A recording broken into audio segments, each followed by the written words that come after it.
안녕하세요. 오늘도 사연살롱을 찾아주셔서 감사합니다. 30대 중반 돌싱녀입니다. 그저 평범한 직장인이었던 제가 회사의 CEO가 된 이유는 아이러니하게도 파렴치하게 저를 쫓아낸 시댁 식구들 때문이었어요. 아버지의 사업 위기와 그로 인해 이혼을 할 수밖에 없었던 제 사연 한번 이야기해 볼게요. 어린 시절부터 저는 뭘 보면 만져보고 분해해봐야 직성이 풀리는 호기심 강한 소녀였어요. 그러다 보니 허구한 날 집안 물건들 깨먹고 고장내기 일수라 엄마에게 등짝을 꽤나 맞았었죠.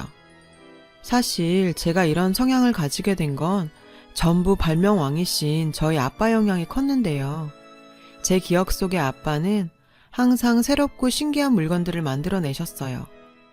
제가 고등학교에 들어갈 때쯤 잘 다니고 있던 대기업을 그만두시고 작은 아이디어 상품 회사를 차리셨거든요. 사업 초기에는 경제적으로 조금 힘들긴 했지만 회사 다닐 때와 다르게 아빠는 항상 웃는 표정이셨죠.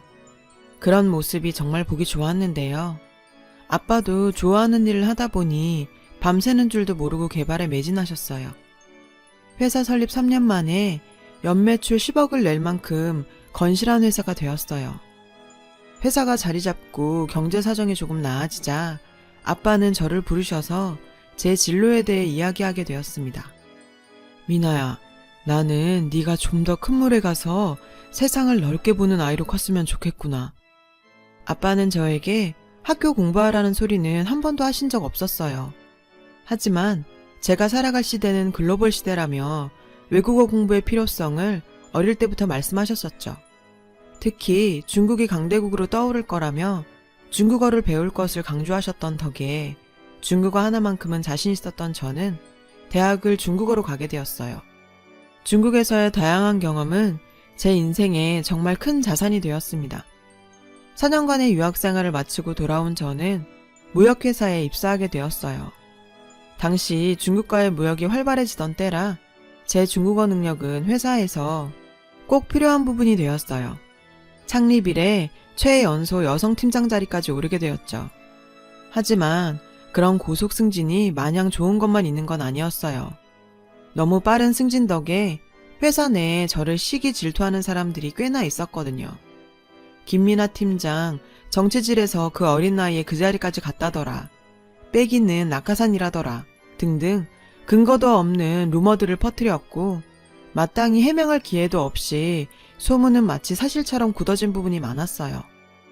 제 뒷담화하는 것까지 뭐 어떻게 할 방법은 없었죠.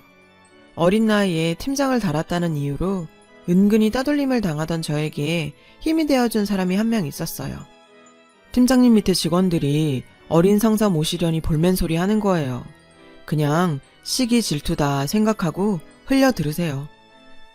저희 팀 대리였던 그는 제가 나이 어린 팀장이지만 저를 항상 존중해줬어요. 직원들의 은근한 따돌림에 상처받을 때마다 친한 오빠처럼 저를 위로해주곤 했습니다. 그런 모습에 저도 모르게 그에게 많이 의지하게 되었는데요. 하지만 그때까진 그저 회사 동료의 관계일 뿐 어떤 사적인 감정도 없었어요. 회사에서 마련한 워크숍에서 저희 관계는 이전과는 조금 달라지게 되었어요. 워크숍 후 숙소에서 바베큐 파티를 하기 위해 마트를 가다 지갑을 놔두고 온 걸 알고 숙소로 다시 들어가는 순간 팀원들의 대화를 듣게 되었습니다. 진짜 꼴에 팀장이라고. 나이도 어린 게 팀장님 해주니까 진짜 지가 잘나서 그런 줄 아는가 봐. 낙하산 주제에. 팀장 승진 밀린 뒤로 저에게 악담만 해대던 권 과장님께서는 제 뒷담을 신나게 하고 있었죠. 다른 팀원들도 하하호호 하면서 조롱에 동참하고 있었어요. 평소 제가 뒷담화의 대상이라는 건 알고 있었지만 이렇게 직접 들으니 손발이 부들부들 떨릴 정도였죠.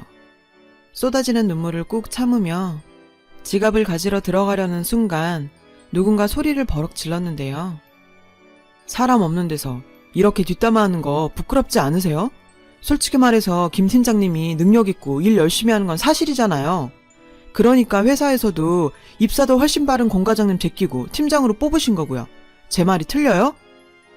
권 과장에게 팩트 폭격을 날리고 나오던 그는 얼빠진 채 문 앞에 서 있던 저를 보더니 한마디 하더라고요. 들었어요? 저런 비겁한 인간들이 하는 이야기들 그냥 무시하세요. 저를 위해 저렇게 싸워주는 남자라면 평생 믿고 살아도 되겠다는 생각이 들었어요. 그날 이후 저의 적극적인 구애로 저희는 연인관계가 되었습니다. 그렇게 6개월간의 짧은 연애를 하고 저희는 결혼하게 되었죠. 사실 결혼하기 전에 1년은 만나봐야 하지 않냐는 주변의 만류에도 불구하고 빠르게 결혼을 선택한 데는 시어머니의 영향이 컸어요. 시어머니께서는 평소 사업하는 집안과 사돈 맺는 게 소원이었다면서 상견례도 하기 전부터 저희 집에 과일 바구니를 들고 찾아오셨는데요. 어머, 사돈, 선남선녀가 만난다는데 더 미뤄서 뭐 하겠어요? 빨리 결혼시키는 게 어떠세요? 너무 적극적인 시어머니의 행동에 저희 부모님은 당황하긴 했지만 시어머니의 모습을 보니 딸이 시집살이는 안 하겠다 싶어서 결혼을 허락하시게 되었습니다. 시어머니의 친구분들 중에 사업하시는 분들이 많다 보니 늘 사업하는 집안을 부러워했다고 하더라고요. 그 때문인지 결혼 후 저희 집안 사업은 시어머니의 자랑거리가 되었죠. 동서엄마, 며느리 집 사업한다면서? 그래, 우리 사돈도 사업하셔. 우리 며느리 외동딸인데 나중에 회사 물려받지 않겠니? 친구들과 모임에서도 여지없이 저희 집안 이야기로 친구들의 부러움을 받는데 한껏 신나하셨어요. 늘 친구들 모임하면 저를 불러서 자랑하시곤 하셨죠. 가끔은 제가 민망해질 정도로 아빠나 저를 추켜 세우셔서 난감할 때도 있었지만요. 하지만 이런 행복도 그리 길게 가지는 못했어요. 결혼 후 갑자기 아빠 회사가 어려워지면서 부도 위기에 몰리게 되자 시댁 식구들의 태도가 180도 바뀌더라고요. 어떻게든 부도는 막아보겠다고 제 적금도 깨고 회사 다니면서 모아온 돈까지 보태도 택도 없었고 여기저기 손 벌리다가 결국 시부모님께도 부탁드리게 되었어요. 시어머니는 정말 야속할 정도로 냉정하게 구셨어요. 너희 아버지는 회사를 어떻게 운영하셨길래? 건실한 회사라고 해서 믿고 있었는데 이게 도대체 무슨 꼴이니? 그리고 얘야, 가족끼리는 돈 거래하는 거 아니다. 뒷일이 어떻게 될 줄 알고 돈을 빌려주니? 그리고 얼마 뒤 남편은 저에게 이혼 서류를 내밀었는데 정말 뒤통수가 얼얼해지더라고요. 우리 여기서 깔끔하게 헤어지자. 장인어른 일은 안타깝지만 결국 당신이 물려받아야 할 빚이고 나는 그거 갚을 자신이 없어.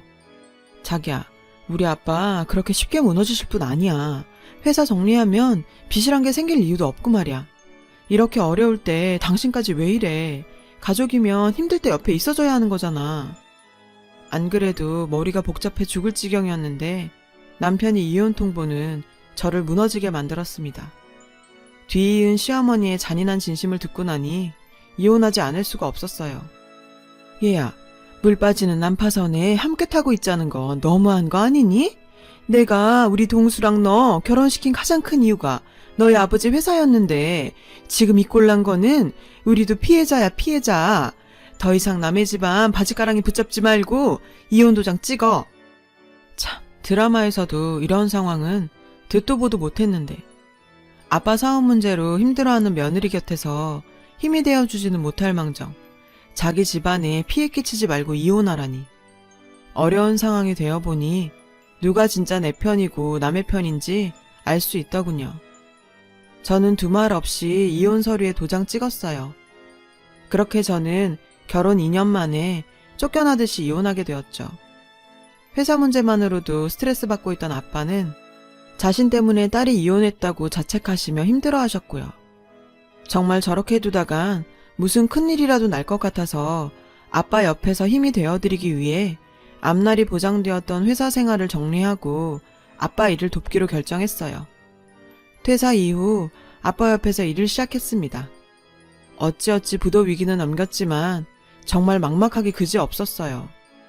경영 위기를 겪으면서 회사 이미지도 엉망이 되고 거래처들도 다 등을 돌린 상황에서 창고에 재고만 쌓여가고 있는 상황이었죠. 정말 한숨도 못 자고 몇 날 며칠을 고민한 끝에 중국 유학 시절 알고 지내던 친구에게 조언을 얻어 중국 거래 사이트에 저희 물건을 올려보기 시작했습니다. 하지만 기대와 다르게 하루에 주문이 한 건도 안 들어온 날이 더 많을 정도였어요. 아빠도 점점 지쳐가고 가치가 더 떨어지기 전에 회사라도 정리해야 되는 게 아니냐는 말이 나올 때쯤 기적 같은 일이 벌어지기 시작했는데요. 미나야, 이게 무슨 일이니? 주문이. 흥분된 아빠의 목소리에 눈 비비면서 휴대폰을 본 순간 저는 정말 기절할 뻔했어요. 주문 건수가 5,000건? 이게 무슨 전산오류라도 생긴 건가 싶었어요. 컴퓨터를 확인한 결과 정말 5,000건의 주문이 들어와 있었고 실시간으로도 계속 주문이 들어오고 있었죠.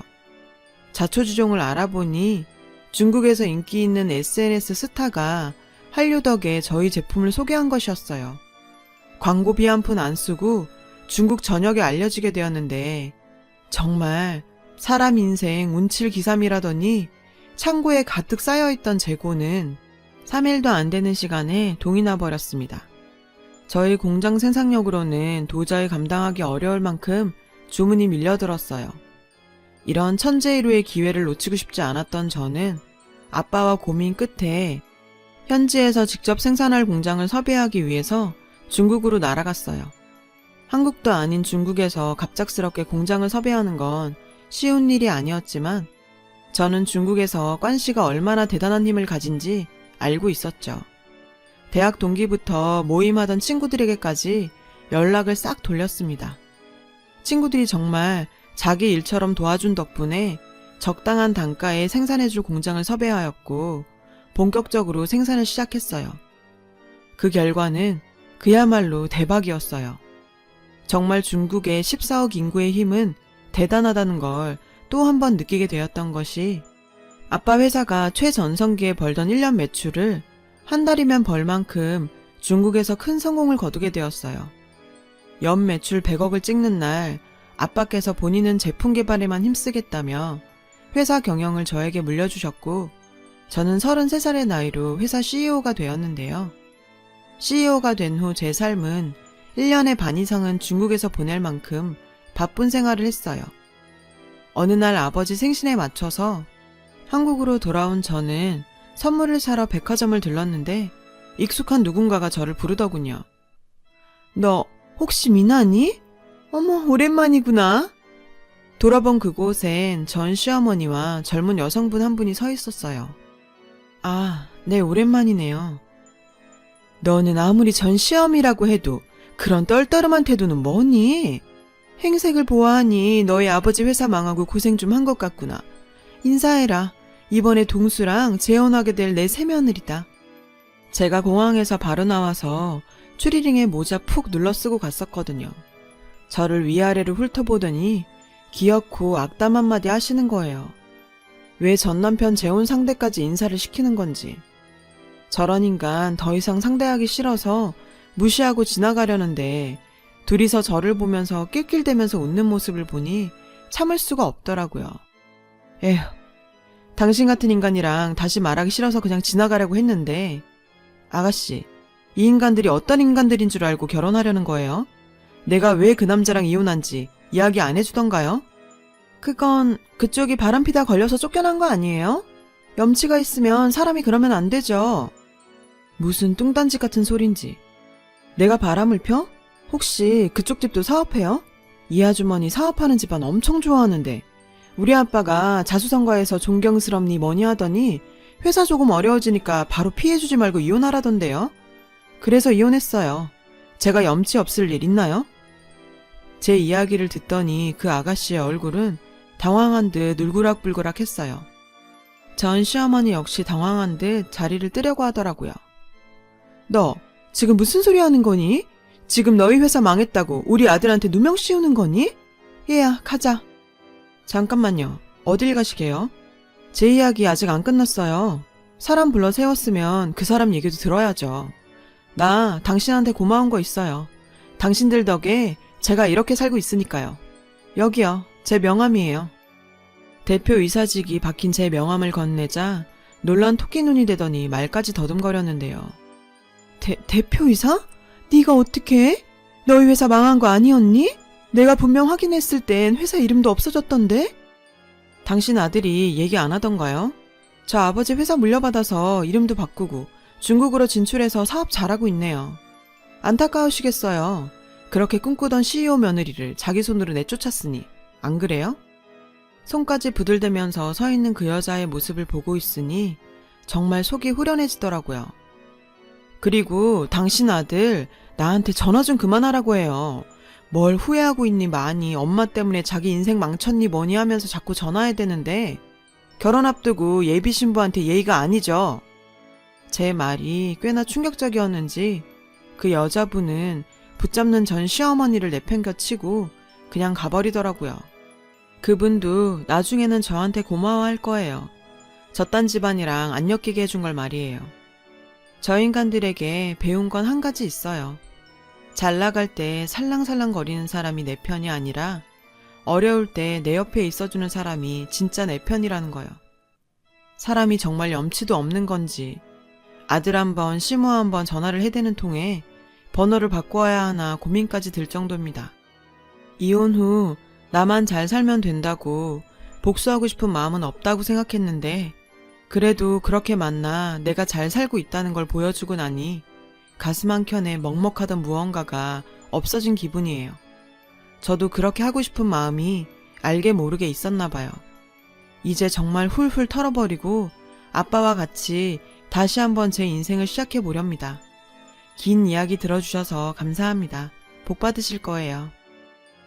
여러분, 사연 댓글에 응원과 현명한 조언 부탁드려요. 좋아요와 구독은 저에게 큰 힘이 됩니다. 오늘도 좋은 일 가득하세요.